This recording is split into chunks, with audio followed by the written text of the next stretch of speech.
Чорні стрічки на прапорах із золотою тамгою і квіти біля пам'ятного знаку на залізничних вокзалах. Пам'ять жертв наймасштабнішої трагедії кримськотатарського народу, примусової депортації 44-го, вшанували і в окупованому Криму.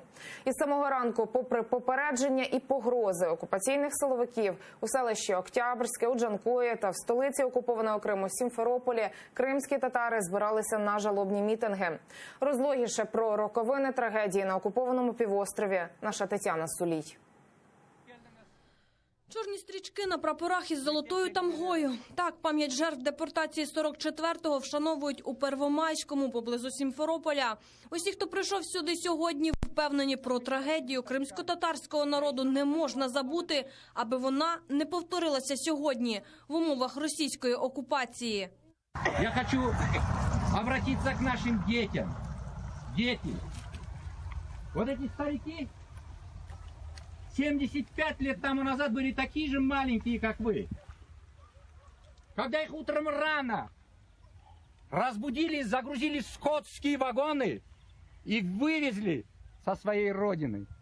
Поэтому мы никогда не должны эту трагическую дату забывать. Это боль в нашем сердце, мы его будем всегда помнить, чтить и преклоняться перед такими стариками. И хочу вам сказать, что всегда у вас было чистое небо, чтобы это никогда не повторилось, чтобы все мы жили мирно, дружно, созидали, и наш Крым, общий дом, процветал.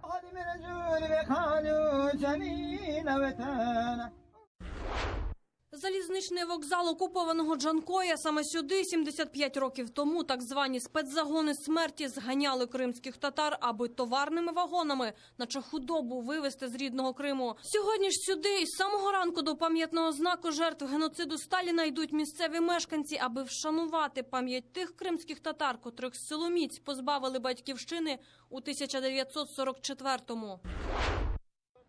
За кримських татар, котрі не пережили депортацію 44-го і загинули у товарних вагонах дорогою до Узбекистану і ГУЛАГу, молилися сьогодні і в містечку Октябрське.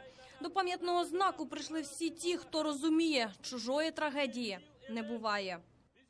З нашої рідної землі, з наших вокзалів, наших батьків і дідів вантажили у вагони і депортували. Ми читаємо ці молитви заради тих, кого так і не поховали, хто помер в дорозі, а їх просто кидали біля вагонів. Ми молимося за тих, хто не дожив до цих днів і загинув у дорозі та на чужбині. А це столиця окупованого Криму, Сімферополь. Із квітами і кримсько-татарськими прапорами на площу перед залізничним вокзалом прийшли кілька сотень кримських татар на знак пошани до жертв геноциду радянського режиму проти корінного народу Криму. Вони прочитали спільну молитву біля пам'ятного знаку.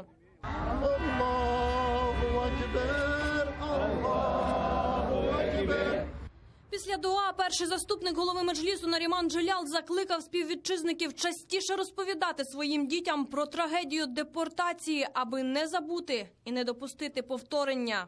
Часи змінюються, але наш народ живе. Закликаю вас, віддавайте своїх дітей і онуків до національних класів. Нехай вони вивчають рідну кримсько-татарську мову. Вона нічим не гірша за інші мови. Ми маємо пам'ятати, у в'язницях зараз наші брати, і ми маємо їм допомогти. Окупанти не могли не сплюндрувати День пам'яті жертв геноциду. У селищі Ніжногірському у кримського татарина окупаційні поліціянти намагалися відібрати кримсько-татарський стяг. Нібито, бо розгулювати із кримсько-татарським прапором можна лише у День прапора, а сьогодні – зась. Организатор мероприятия, который решил, что сегодня не должно быть флагов никаких государственных, потому что сегодня день траура, поймите. Вы не понимаете, что сегодня день траура. Есть день флага, есть день флага российского, крымско-татарского.